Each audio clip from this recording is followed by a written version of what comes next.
à la croix, Jésus-Christ, quand tu étais pendu entre le ciel et la terre, comme un vulgaire homme, comme un bandit, comme un brigand, c'était la manifestation de l'amour du Père éternel. Et tu nous as pardonné, tu nous as purifiés, tu nous as sanctifiés. Ton sang qui a coulé a tracé un chemin, le chemin du royaume des cieux. En ce matin, Seigneur, la manifestation de ta réalité dans notre vie. Nous voulons vivre une chrétienne biblique, bénie, enracinée en la personne de Jésus. Oh, alléluia. Que la gloire te revienne, amen, Seigneur. Et que l'œuvre de la croix qui a apporté ce pardon-là soit une réalité dans notre vie. Et au nom de Dieu le Père, au nom de Dieu le Fils, au nom de Dieu le Saint-Esprit, j'ai prié et que l'assemblée du peuple de Dieu dise Amen, Amen. Amen, Amen, Amen. Amen. Gloire à Dieu. Veuillez vous asseoir s'il vous plaît. Alléluia. Veuillez vous asseoir. Et prenez vos Bibles avec moi.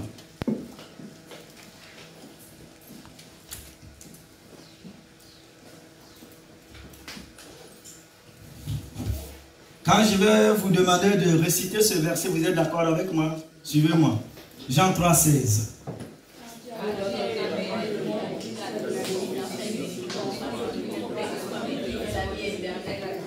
T'as entendu? Ça, on appelle ça le logos. Maintenant, ce qu'on appelle le rhéma. La parole révélée. Oui, c'est facile de réciter les versets. Mais il faut l'appliquer maintenant. Vous êtes d'accord? C'est facile de dire à quelqu'un, oh, moi je t'aime, hein? Mais s'il n'y a pas la manifestation de cet amour, l'homme ou la femme va te dire, tu sais, tu peux arrêter un peu. Comme les jeunes aiment parler, c'est du cinéma.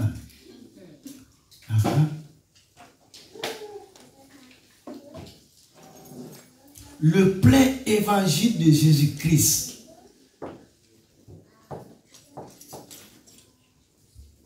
C'est en même temps un livre que je suis en train d'écrire.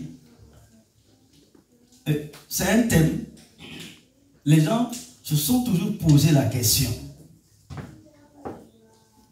Et après avoir lu une trentaine de livres sur ce thème-là, je continue et de chercher.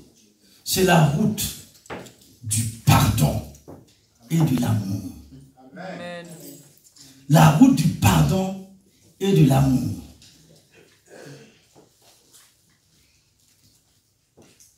Et j'ai prêché quelques messages. Premièrement, comment réussir à aimer dans la persécution. Première partie. Deuxième partie, comment réussir à aimer nos ennemis. Partie 2. Troisième message, ce qu'est le pardon et ce qu'il n'est pas. Est-ce que vous comprenez? Il y a des gens, il sait qu'il est en train de te faire mal. Il t'a fait mal une fois, tu as pardonné, 2 fois, tu as pardonné. Et puis il continue. Tu dois me pardonner, hein? En bon. Ok. Quatrièmement, comment réussir à pardonner l'impardonnable. Cinquièmement, l'acte du pardon. Sixièmement, l'histoire de 2 débiteurs. Et huitièmement, le pouvoir de pardonner. Là, on va aller jusqu'à 12. Comme les 12 enfants de Jacob, c'est-à-dire les 12 tribus d'Israël. Je suis en même temps un enseignant de la parole. Ce n'est pas seulement un prédicateur, un évangéliste. Comme les 12, quand Jésus est venu, il a choisi. Il a appelé 12 hommes avec leur caractère, pour manifester la puissance du royaume. Pour pardonner, il faut aller au fond du cœur pour déterrer les racines d'amertume, de douleur, de désespoir et de refus de pardonner le mal vécu. Un mal qui fait très mal. Le processus du vrai pardon est donc complexe et délicat. Une femme que tu as poignardé son cœur, une fois, 2 fois, 3 fois, 4 fois. Et un prédicateur vient dire à cette femme-là, il faut que tu pardonnes, tu dois pardonner.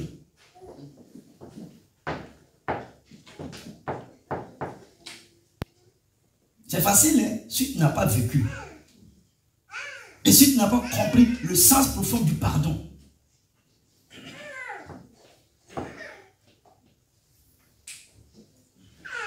Et 8e aujourd'hui, le thème. Et ça sera la première partie. Choisir le pardon pour vivre dans la paix et la plénitude. Waouh! Première partie. Dis à ton voisin, dis à ta voisine, choisir le pardon pour vivre la paix et la plénitude. Alléluia. Choisis le pardon pour vivre la paix et la plénitude. Waouh. Et comme texte biblique de référence, nous lisons dans ce texte de Matthieu au chapitre 6, verset 14. Jésus dit ceci: si vous pardonnez aux hommes leurs offenses, votre Père céleste vous pardonnera aussi. Le deuxième texte dans l'Ancien Testament, Psaume 86, 5. Car tu es bon, Seigneur, tu pardonnes, tu es plein d'amour pour tous ceux qui t'invoquent. Et Paul nous parle ici dans Éphésiens, au chapitre 1, verset 7. Il dit, en lui, nous avons la rédemption par son sang, la rémission des péchés selon la richesse de sa gloire. Amen. Alléluia. Que Dieu bénisse sa parole. Amen. Église, peuple de Dieu, le pardon est le message le plus important et le plus joyeux que l'évangile du Seigneur Jésus-Christ nous apporte. Dieu nous donne la capacité de faire des choix. Et nous devons vivre avec les résultats de nos choix. Nous pouvons être coincés à jamais dans le refus de pardonner et être misérables, ou nous pouvons choisir de pardonner et de profiter des avantages de la liberté que le pardon apporte. Si vous avez toujours pensé que pardonner ou ne pas pardonner n'était qu'une question de choix personnel selon l'intensité de vos sentiments, considérez comment les Saintes Écritures nous ordonnent de pardonner. Car si vous pardonnez aux hommes quand ils pêchent contre vous, votre Père Céleste vous pardonnera aussi. Mais si vous ne pardonnez pas aux hommes leurs péchés, votre Père ne vous pardonnera pas vos péchés. Matthieu au chapitre 6, versets 14 et 15. Pourquoi Jésus exprime-t-il cela si fortement? Dieu a créé un univers ordonné basé sur des lois ou des principes impersonnels. Tout comme nous savons que certaines lois de la physique sont invariablement vraies et prévisibles, nous devons comprendre que les lois spirituelles de Dieu sont vraies et prévisibles.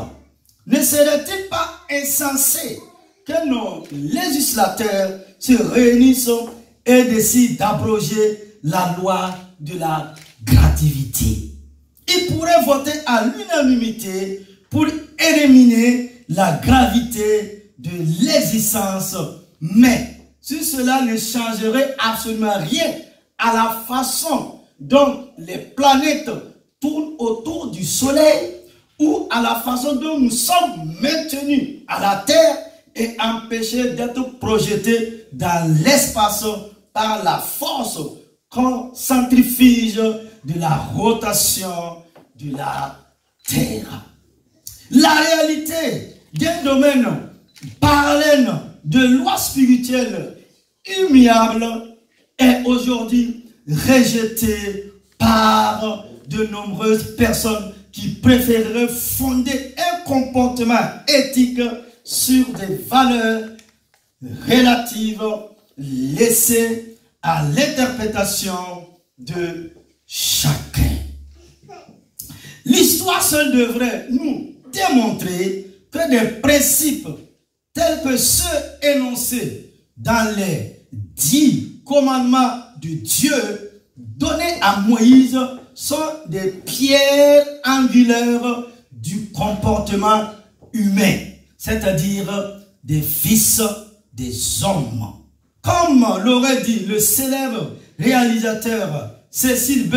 DeMille lors du tournage du film Les 10 commandements, il nous est impossible d'enfreindre la loi divine. Nous ne pouvons que nous enfreindre la loi. Nous devons reconnaître le fonctionnement de l'univers.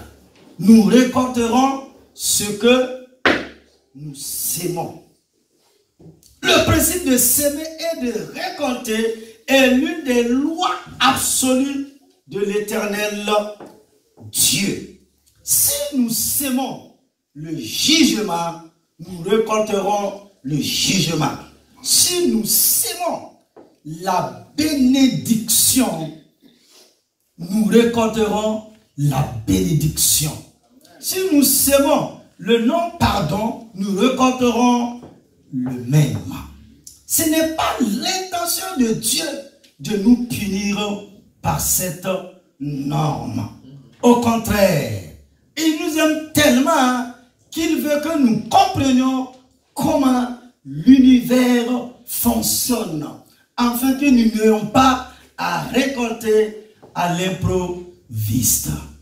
Les conséquences de la violation des lois de Dieu sont fixées. Le choix nous appartient de recevoir la bénédiction ou de la rejeter. C'est ce que je vous propose de voir en 4 points. Premièrement, qu'est-ce que l'amour a à voir dans le pardon? Waouh! Qu'est-ce que l'amour a à voir avec le pardon? Le processus de pardon doit commencer par un simple acte de choisir de commencer le voyage du pardon. Beaucoup de gens hésitent à faire ce premier pas en choisissant de pardonner, croyant que s'ils suivent la voie du pardon, ils deviendront des faibles. Donc les autres profitent constamment. Ce n'est pas ce qu'est le pardon déclenché par l'amour. Le véritable amour encourage une volonté compatissante de pardonner, mais il conserve la force de la conviction que toutes les parties doivent être pleinement responsables de leurs propres décisions et comportements. Le pardon fondé sur le véritable amour n'est pas un abandon doux et naïf qui excuse presque tous les types d'abus que les gens pourraient nous adresser. Hello. Hello. Le pardon fondé sur le véritable amour n'est pas un abandon doux et naïf qui excuse presque tous les types d'abus que les gens pourraient nous adresser. Alléluia. Ce n'est pas une douceur effacée qui laisse les gens nous courir dessus.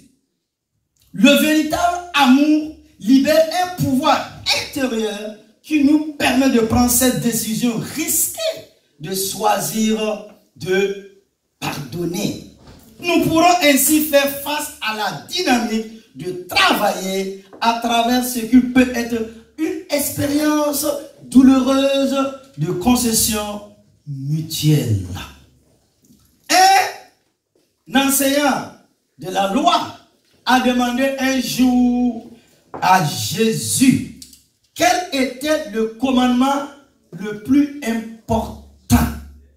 Jésus répondit: aime le Seigneur ton Dieu de tout ton cœur et de toute ton âme et de tout ton esprit et de toute ta force. Alléluia. C'est l'amour de Dieu qui t'a conduit en ce matin. L'amour que tu as pour Dieu là.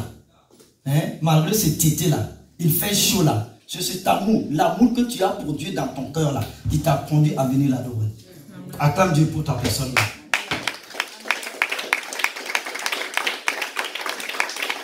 Tu es déjà dans une bénédiction là.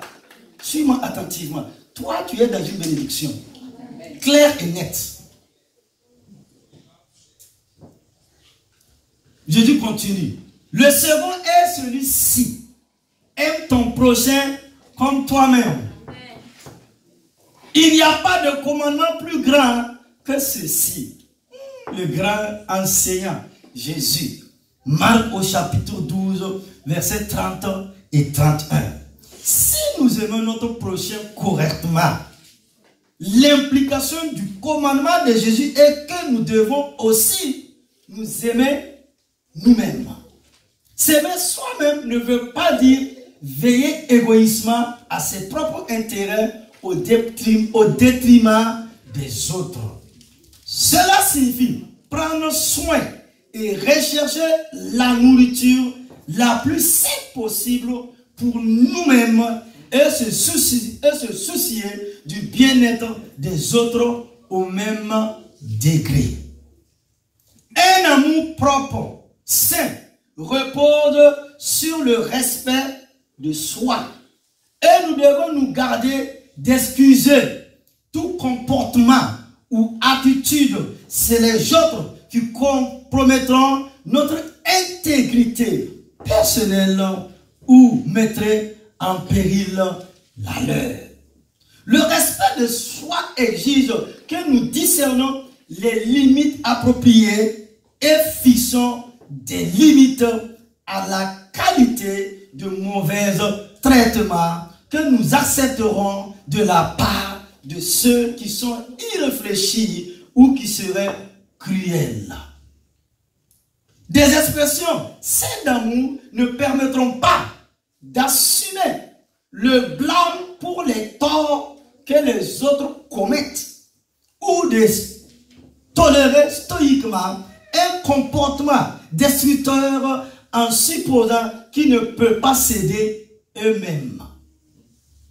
Nous devons être disposés à pardonner, mais nous devons aussi savoir où tracer les lignes de responsabilité.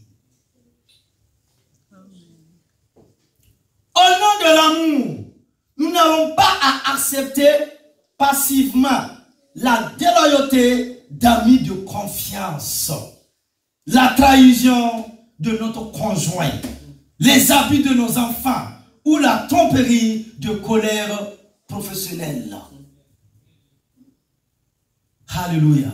Quelqu'un m'a compris? Je dis Église, et vous qui nous suivez,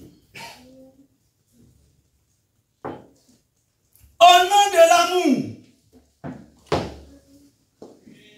Dieu est amour, mais il a en même temps un feu dévorant. Si tu n'as pas accepté l'amour de Dieu, si tu as fait des choix, le ciel, Chez les pentecôtistes, on est tellement pentecôtistes. Et on dit, au nom de l'amour, nous n'avons pas à accepter passivement la déloyauté d'amis de confiance, la trahison de notre conjoint, les abus de nos enfants ou la tromperie de colère professionnelle. Au nom de l'amour, les enfants vont insulter les parents. C'est écrit dans quelle Bible? La Bible dit, honore ton père et ta mère.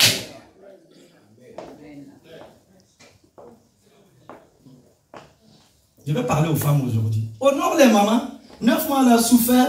Quand tu es sorti là, tu es tellement plus intelligent qu'elle, quoi. Tu la regardes même façon. Quelqu'un m'a dit un jour, j'ai honte pour ma mère.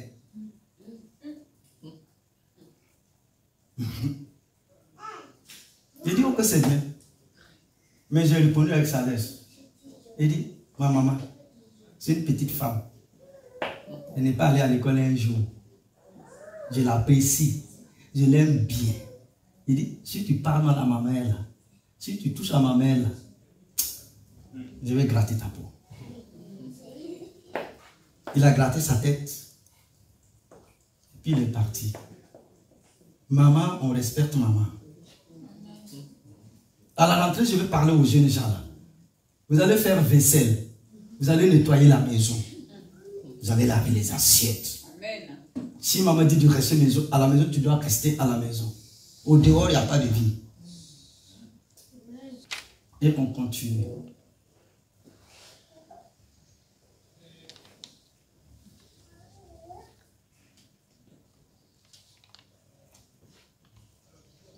Au nom de l'amour, nous n'avons pas à accepter passivement la déloyauté d'amis de confiance, la trahison de notre conjoint, les abus de nos enfants ou la tromperie de nos colères professionnelles. Ce n'est pas ça le pardon. Le véritable amour devrait nous permettre de dire pas plus, pas plus, pas plus. Lorsque le comportement de quelqu'un dépasse nos limites, nous devons nous attendre à ce que chaque personne soit responsable de ses actes. C'est un message fort pour ceux qui sont pris dans les relations codépendantes dans lesquelles ils tolèrent ou excusent les modes de vie dysfonctionnels de leurs proches. Ils leur permettent ainsi de continuer à blesser la vie des autres. L'amour et le pardon ne devraient pas protéger même ceux qui nous aiment le plus, même ceux que nous aimons le plus des conséquences de leurs décisions. Et nous arrivons au grand 2. Deuxièmement, amour et responsabilité. Je dis église, peuple de Dieu, homme frère. Deuxièmement, amour et responsabilité. L'amour est compatissant, mais il est aussi fort. L'amour est fort parce que c'est la voix de Dieu. Lorsque nous aimons au nom de Dieu, nous agissons dans la puissance habilitante de son Esprit Saint. Un tel amour est fondé sur l'autorité de Dieu et commande le respect de l'autre. Cela nous permet d'avoir des relations avec les autres, avec intégrité, et nous permet de prendre le risque de rechercher des relations engagées. Ceux qui n'ont pas ce pouvoir d'amour sont plus susceptibles de craindre l'engagement et moins susceptibles de risquer de pardonner aux autres. Montrer un véritable amour envers les autres, c'est les respecter suffisamment pour leur permettre d'être responsables, en particulier des blessures qu'ils infligent aux autres. Laisser des personnes rendre des comptes est différent d'exiger qu'elles rendent des comptes. Nous ne pouvons pas exiger la repentance d'une autre personne. Même si nous pouvons contrôler les autres par nos exigences, nous les privons de leur personnalité en prenant leurs décisions à leur place. Rendons les personnes responsables, se respecter leur personnalité en leur permettant de vivre quelles que soient les conséquences de leurs actes. En dehors des exigences du droit pénal, nous ne devrons ni excuser de manière protectrice, ni punir de manière vindicative d'autres personnes pour la façon dont elles nous ont fait du mal. Agir ainsi revient à usurper leur propre responsabilité et donc à leur manquer de respect. Pardonner, pardonner, pardonner, c'est mettre fin à tout jugement. Enlever toute récolte dure pour s'aimer. Dieu peut pardonner s'il le veut. Nous sommes appelés et n'avons le pouvoir que de pardonner. Exprimer son amour nous pousse inévitablement à des prises de décision. Et je vous pose cette question. Est-ce que nous approchons toujours à la douleur, nourrissant notre douleur et la ressentant encore et encore à chaque souvenir? Ou le pouvoir de notre amour qui se respecte renversera-t-il le cours de nos sentiments? Notre volonté de pardonner dépend-elle de l'attitude repentante de l'offenseur? Ou pouvons-nous choisir de pardonner quelle que soit la réaction de l'offenseur? Pour parler simplement, pouvons-nous choisir d'aimer nos ennemis et d'être gentils avec ceux qui nous utilisent avec haine? Le véritable amour respecte les gens, même au milieu de leur fragilité humaine.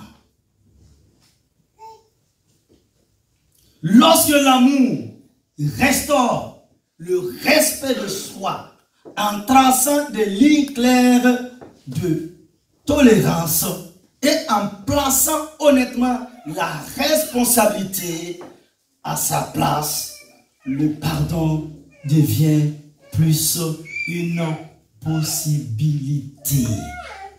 Nous pouvons détourner notre attention de nous-mêmes et commencer à diriger notre amour vers ceux qui nous ont blessés. Notre volonté de respecter les autres nous permet de faire ce premier pas en choisissant de pardonner et nous permet de passer à la guérison des blessures, ce qui peut être accompli par la puissance du Saint-Esprit de Dieu. Et nous arrivons au grand 3. Troisièmement, le pouvoir réhabilitant du Seigneur Jésus-Christ. Oh, alléluia. Nous connaissons le Fils de Dieu sous plusieurs titres. Jésus, Seigneur, Rédempteur, Lumière, Messie, Vérité, Christ, la parole. Afin de mieux comprendre la nécessité absolue du pardon, nous devons comprendre la signification du titre le plus souvent utilisé dans le Nouveau Testament. Ce titre est Seigneur Jésus-Christ. Il est intéressant de noter combien de fois dans le Nouveau Testament, les disciples ont appelé Jésus par ce titre complet. Par exemple, Paul a commencé sa lettre à l'église de Thessalonique de cette manière. À l'église des Thessaloniciens. C'est comme si Paul disait à l'église de Dieu à Asherville. En Dieu, le Père et le Seigneur Jésus-Christ, grâce et paix à vous. Waouh! Nous remercions toujours Dieu pour vous tous, en vous mentionnant dans nos prières. Nous nous souvenons continuellement devant notre Dieu et Père de votre travail produit par la foi, de votre travail inspiré par l'amour et de votre endurance. Waouh! Quelqu'un peut dire avec moi ce matin à l'endurance. L'endurance dans notre marche chrétienne. Paul dit, et de votre endurance inspirée par l'espérance en notre Seigneur Jésus-Christ. 1 Thessaloniciens chapitre 1, versets 1, 2 et 3. L'utilisation de ce titre n'est pas seulement une question verbale. Son titre représente trois aspects fondamentaux de l'autorité de Jésus dans l'établissement du royaume de Dieu. Parce que Jésus est Seigneur. Il peut accomplir le pardon. Les pharisiens qui doutaient de lui demandèrent quelle sorte d'homme est-ce qu'il pardonne même les péchés? Il peut pardonner les péchés parce qu'il est le Seigneur de l'univers. Il a autorité sur toutes choses. Et par sa puissance accomplit le pardon là où l'homme ne peut pas.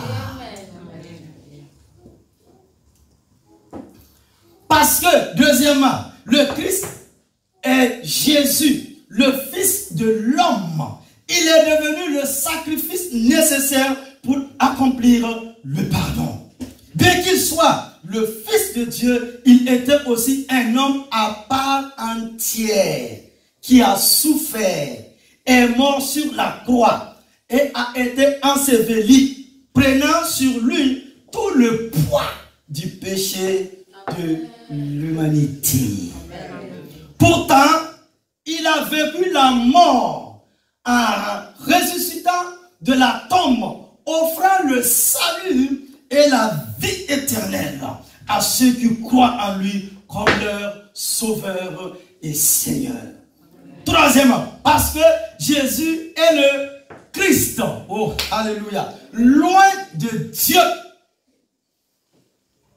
Et Luc nous dit dans Actes, vous savez comment Dieu, le Père éternel, a envoyé Jésus du Saint-Esprit et de force. Il allait de lieu en lieu, faisant du bien et guérissant tous ceux qui étaient sous l'emprise du diable, car Dieu était avec lui. Alléluia. C'est pourquoi nous sommes sur ce thème de l'onction. L'onction brise le zouk. Amen. Quand l'onction te saisit, l'onction te donne un nom. Recherchez l'onction. Recherchez l'onction de l'esprit. Jésus, c'est le moins. Jésus avait besoin de l'onction. Le jour où Dieu a ouvert le ciel, la puissance est venue. Si nous voulons être un peuple fort, des chrétiens forts, affermis, marche selon l'esprit et recherche l'onction de l'esprit. Il cherche Dieu. Il est devenu le sacrifice parfait pour fournir le salut du péché et ouvrir la voie du pardon. En tant que Christ sauveur, alléluia, Jésus apporte la réconciliation entre l'homme et Dieu, entre l'homme et l'homme, entre l'homme et son être intérieur, et même entre l'homme et la nature. Amen. Alléluia. Beaucoup de gens croient que Jésus était simplement un enseignant sage et pieux qui a vécu et est mort il y a plus de 2000 ans aujourd'hui. Ils ne comprennent pas ou ne croient pas que Jésus est le Fils de Dieu, qu'il est ressuscité des morts, conquérant le péché et la mort au nom de tous les hommes et femmes. Et que par la foi en lui, nous partageons cette victoire. Amen. La victoire de l'œuvre de la croix. Amen. Afin de nous racheter. Afin de toi un enfant de Dieu. Afin de toi quelqu'un qui est béni en ce matin. Amen. Tu es dans une victoire, mon frère, ma soeur. Amen. Tu n'es pas dans la défaite. Tu es dans la victoire en Christ Jésus. Tu es plus que vainqueur. Amen. Oh, alléluia. Tu es plus que vainqueur. Amen. Alléluia. Ils ne comprennent pas que recevoir Christ comme sauveur signifie que le Christ vivant vient vivre en nous et que nous devons vivre en lui. Par conséquent, ils pensent que le salut dépend d'eux. Le salut ne dépend pas de lui. L'ancien des jours. Ceux qui ont du mal à pardonner peuvent dire, pasteur, essayez, j'ai essayé et essayé de pardonner. Et tout simplement pas à le faire. Mais si je n'arrive tout simplement pas à le faire, si nous pensons qu'il ne tient qu'à nous accomplir le pardon par nos efforts, nous n'y parviendrons jamais. Nous devons comprendre que le pardon vient de ce que le Seigneur Jésus-Christ a déjà accompli. Amen. Il nous a enlevé ce fardeau. Et par sa grâce, nous pouvons pardonner. Même si, selon les normes de nos émotions humaines, cela semble pratiquement impossible. Comme ce thème que j'ai traité, pardonner l'impardonnable.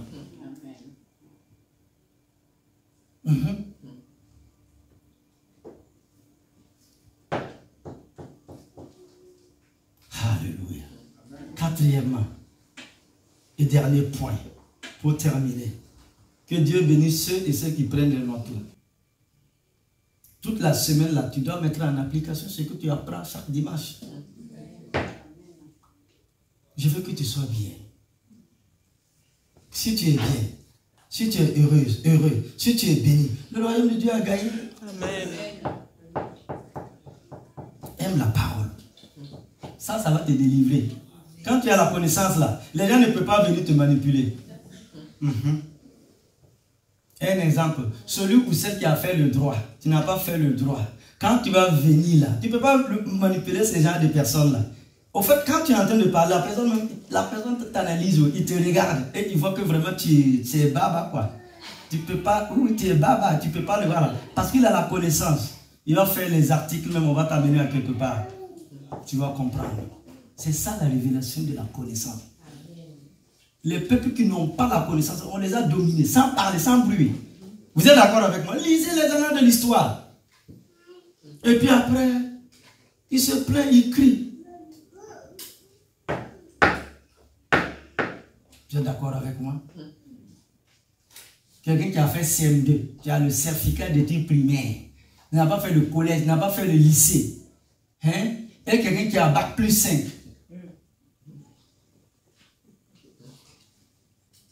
Vous êtes d'accord avec moi? Ceux qui sont allés en médecine, hein, bac plus 7. Si tu prends 5 années de spécialité, ça fait 12 ans.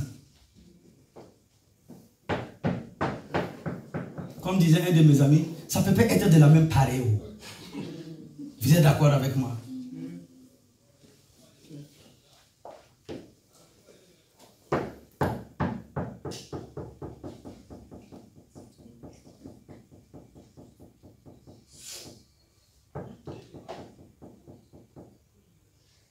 Les gens vont vous dire des facilités.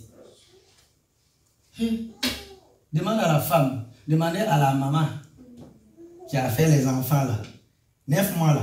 C'était chaud, hein? Tu dormais, tu vas dormir bizarrement. Le ventre est comme ça, le ventre est comme ça, tu te lèves même, tu marches comme ça. Est-ce qu'il y a facilité dans ça? La facilité. Hein? Voilà. On va laisser les gens vous embrouiller. D'accord? On va l'avancer, progresser, et ça veut dire laisser un héritage. Amen. Je refuse que nos enfants soient comme nous-mêmes. Jamais. Regardez les enfants qui naissent là. Je les regarde. Hein. C'est des beautés. Hein.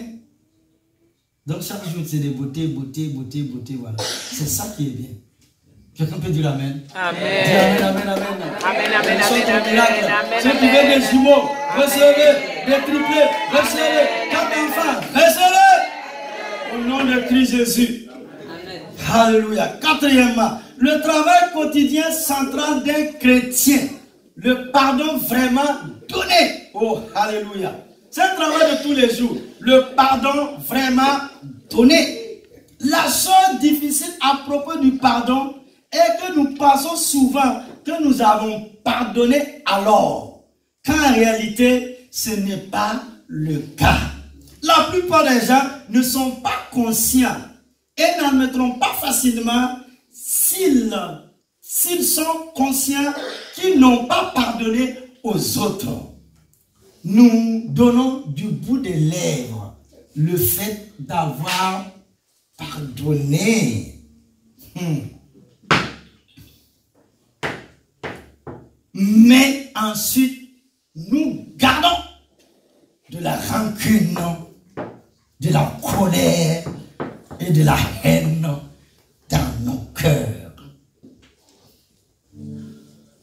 La plupart d'entre nous peinent à vraiment se débarrasser de nos blessures. En fait, nous semblons parfois assez fiers de nos rancunes. Les gens disent souvent quelque chose comme ceci. Je suis prêt à être chrétien à ce sujet et attendre l'ajout une fois, voire 2 fois. Mais après cela,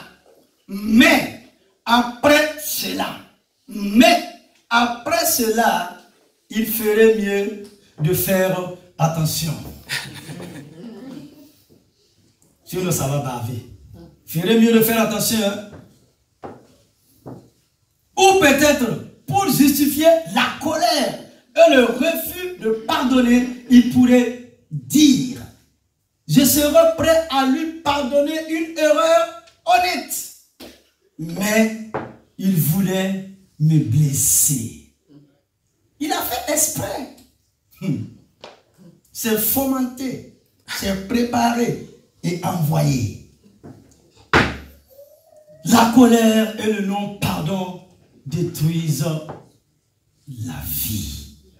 En tant que chrétien, enfant du Dieu, des fils et des filles du royaume, le pardon doit être notre travail quotidien central si nous voulons protéger nos cœurs contre la haine et l'amertume et marcher dans l'amour de Christ Jésus de Nazareth. Chaque grain de poussière que nous voyons dans l'œil d'un frère ou d'une sœur doit être mesuré par rapport aux grandes éclaboussures de boue qui obscurcissent notre propre vision. La plupart du temps, nous prenons le pardon pour acquis. Nous faisons un effort pour pardonner et pensons que nous sommes libérés de la douleur. Mais, il y a un mais, si une situation survient qui déclenche de vieilles émotions et nous sommes de nouveau dans la douleur et l'amertume, sinon dans la vengeance. Je vais me venger, je vais me venger, je vais me venger. Paul dit: adieu la vengeance, adieu la rétribution. Ce que tu sais là, tu vas récolter ça. Il a semé la message.